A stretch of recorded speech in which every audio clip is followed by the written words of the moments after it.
Olá, tudo bem? Vamos começar então mais uma aula sobre as revoluções. Hoje vamos estudar sobre a Revolução Chinesa.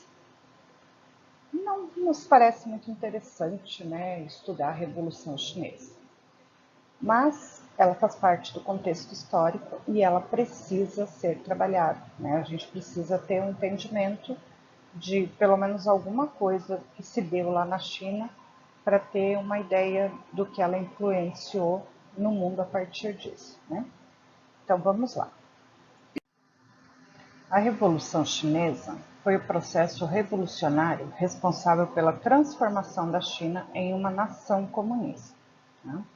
Isso aconteceu após longos anos de guerra civil em que as forças comunistas de Mao Tse-tung lutaram contra as forças nacionalistas de Chiang Kai-shek.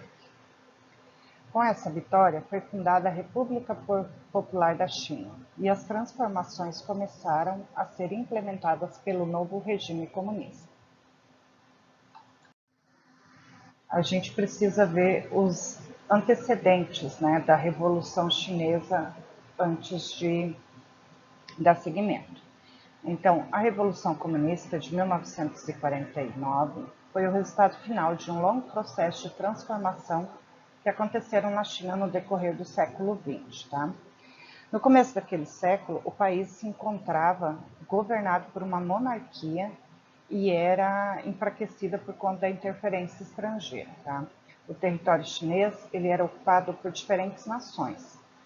Um exemplo era a Inglaterra e a França, o que motivou o surgimento dos movimentos nacionalistas. O fortalecimento do nacionalismo tinha em Su Yat-sen um grande nome. Eu vou ter um pouco de dificuldade para falar esses nomes chineses, mas vamos continuar.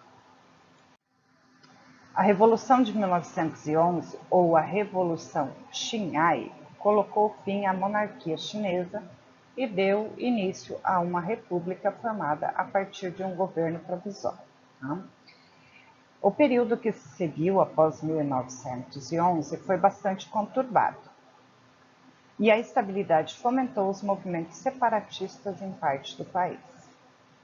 Esses movimentos surgiram, sobretudo no sul, e eram liderados pelos conhecidos senhores da guerra. Era uma espécie de chefes militares. Eles concentravam poder e influência sobre as suas regiões de origem. A luta contra esses movimentos ocorreu no período de 1916 a 1927 e foi encabeçada pelo Partido Nacionalista de Kuomintang, enquanto os nacionalistas lideravam esse combate contra a fragmentação territorial. Outro grupo político despontava na China, os comunistas. O fortalecimento do comunismo no país esteve diretamente relacionado ao sucesso da Revolução de 1917 na Rússia, que essa, eu acho que é a aula passada que a gente fez, que a gente falou sobre o comunismo, o socialismo na Rússia, desculpa. Então, levando ao surgimento do chamado PCC, Partido Comunista Chinês, que a gente vai ver agora. Então, o Partido Comunista Chinês ele foi criado em 1921 e inicialmente ele contava com 57 membros, todos considerados fundadores do partido.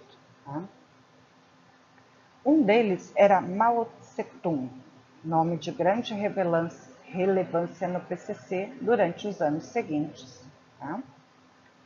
Então teve a Guerra Civil. Depois que o PCC foi instituído, tratou de criar relações com Kuomintang, o maior partido da China naquele período.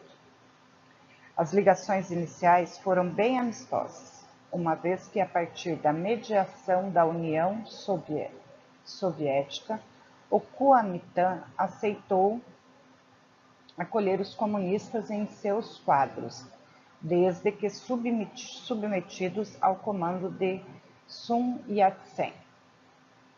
A União Soviética também se estabeleceu como parceira econômica do Kuomintang, fornecendo-lhe armas e outros recursos econômicos.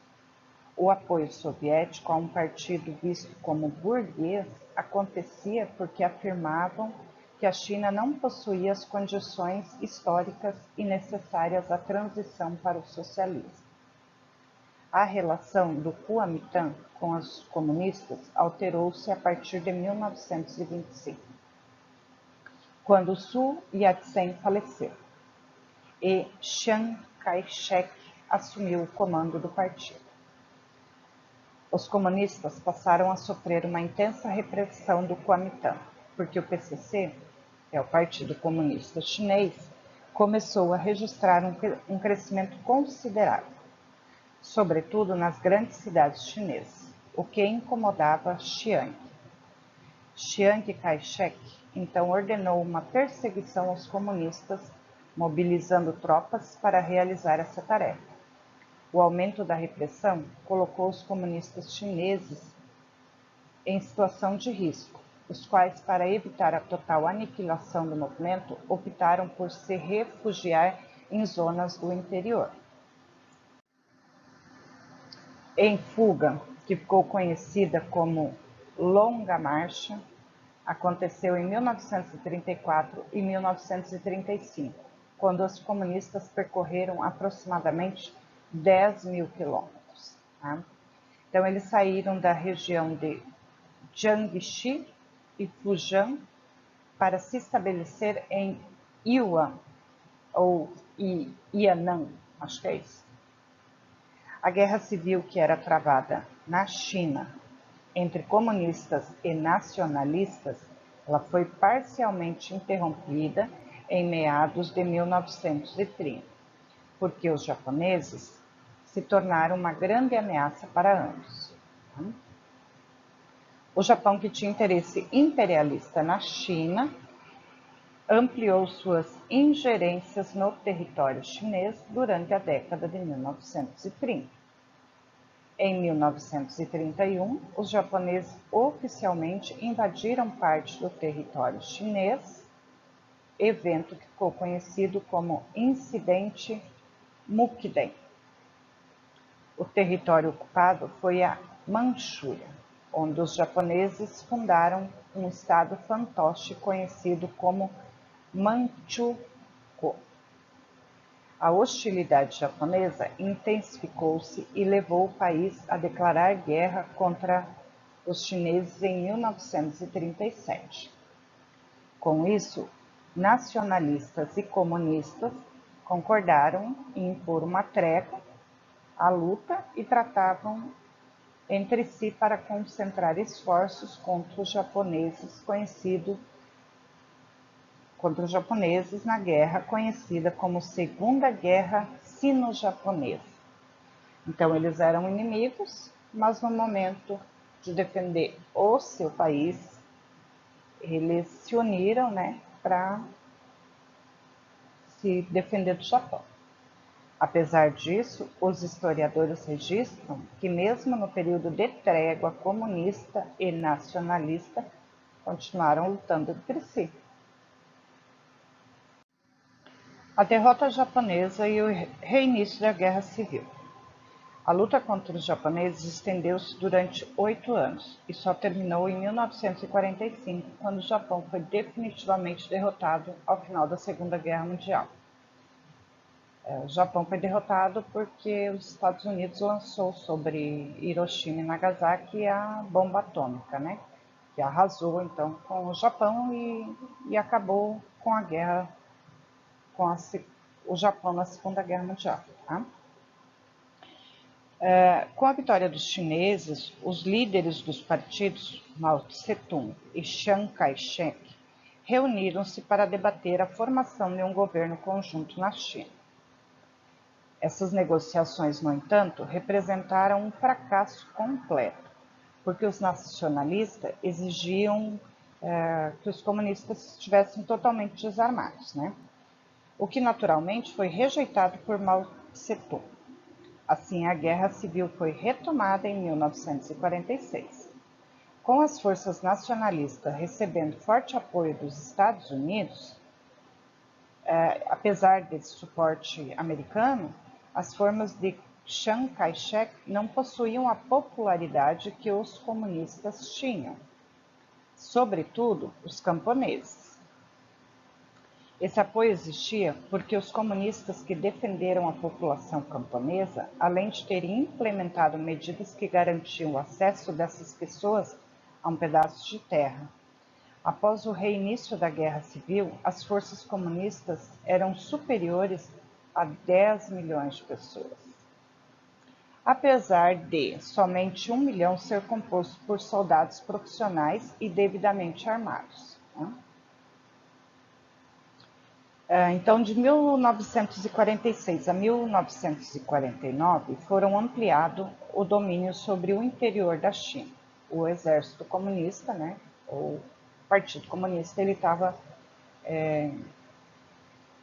dominando todo o interior da China e deixando os nacionalistas cada vez mais isolados nas grandes cidades. Em janeiro de 1949, as tropas comunistas conquistaram a cidade de Pequim. Assim, Chiang Kai-shek, toda a cúpula de Kuomintang e a alta burguesia da China fugiram do país e refugiaram-se na ilha de Formosa, atual Taiwan. Com a fuga dos nacionalistas, Mao Tse-tung proclamou a República Popular da China. Então, República Popular da China, em 1º de outubro de 1949, e deu início às transformações que implementaram o comunismo na China. Quando os rios de sangue haviam atingido seu ápice, Mao criou a campanha do Desabrochar das 100 Flores. Durante 2 meses de 1957, sendo o legado desta a frase que frequentemente se ouve: deixemos que 100 flores desabrochem. As pessoas foram encorajadas a falar abertamente e mostrar o seu ponto de vista, uma oportunidade muito tentadora para os intelectuais. Na verdade, essa liberação durou pouco. Foi tudo uma armadilha. Todos aqueles que falaram contra o que estava acontecendo na China foram arregimentados e aprisionados. Talvez entre 400 e 700 mil pessoas, incluindo 10% das classes mais educadas. Outras eram rotuladas de direitistas e sujeitadas a interrogatório e reeducação. Outras eram expulsas de suas casas e isoladas. Esse, então, era o Estado comunista que se instalou na China, com a promessa de libertação e de muitas mudanças para o povo. Mas isso não foi nada comparado à fase 2, que se tornou uma das maiores catástrofes da história do planejamento central. Após a coletivização das terras, Mao decidiu ir mais a fundo e passou a ditar aos camponeses o que eles deveriam plantar, como deveriam plantar, para onde eles deveriam mandar a colheita e até mesmo se, em vez de ter de plantar qualquer coisa, eles deveriam se arrastar para as indústrias. Esse Mao Tse-tung fez muito mal para a China, ou pelo menos para os chineses nessa época. Essa etapa se tornaria o grande salto para frente, que acabou por gerar a escassez mais mortal da história. Camponeses foram ajuntados em grupos de milhares e forçados a dividir todas as coisas. Todos os grupos deveriam ser autossuficientes. As metas de produção foram aumentadas para níveis nunca antes imaginados. Centenas de milhares de pessoas foram deslocadas de onde a produção era alta para onde ela era baixa. Com o meio de impulsionar a produção, elas também foram deslocadas da agricultura para a indústria. E não era por vontade própria, era por imposição, né? Houve uma campanha maciça para se coletar ferramentas e transformá-las em habilidade industrial. Como maneira de demonstrar esperança para o futuro, os coletivizados eram encorajados a fazer enormes banquetes e a comer de tudo, principalmente carne. Esse era o modo de mostrar a crença de que a colheita do ano seguinte seria ainda mais farta.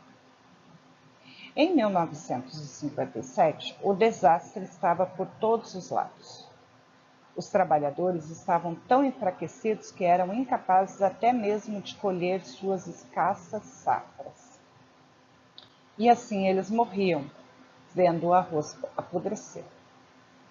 As indústrias se avolumavam, mas não produziam nada de útil.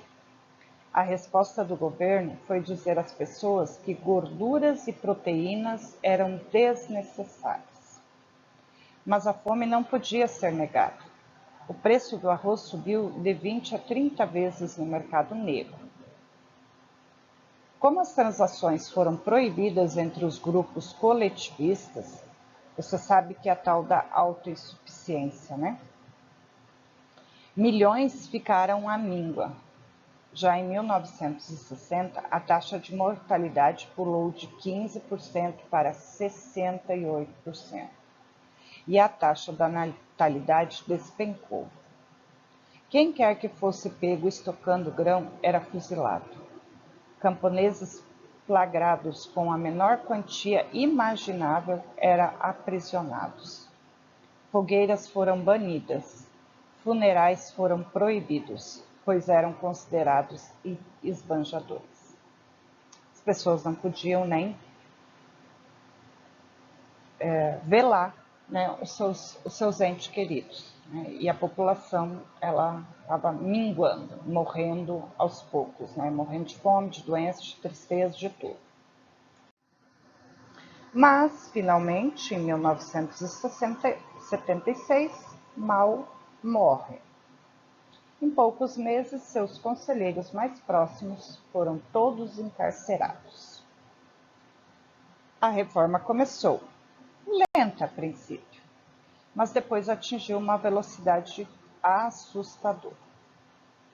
As liberdades civis foram restauradas e as reabilitações começaram. Os torturadores foram processados. Os controladores econômicos foram gradualmente relaxados. A economia, por virtude da iniciativa humana e da iniciativa econômica e privada, se transformou. O heróico legado da Revolução Chinesa, suas realizações e seus ensinamentos históricos são as armas com que o mesmo povo que lutou durante décadas para varrer o imperialismo e seus lacaios derrotou todos os reacionários e transformou um país feudal e invadido em um país livre e próspero. Lembrando que a China ela é um país livre e próspero, mas ela continua sendo um país comunista, onde elas não têm a mesma liberdade, não existe uma democracia, né? Tudo que nós temos aqui, a grande maioria, as pessoas não têm lá, nem acesso à internet, é tudo muito limitado e tudo muito vigiado pelo governo. Mas o que a gente tira de lição dessa revolução é a força do povo, né? A força do povo em mudar, em lutar e querer fazer diferente. Então, até o próximo vídeo.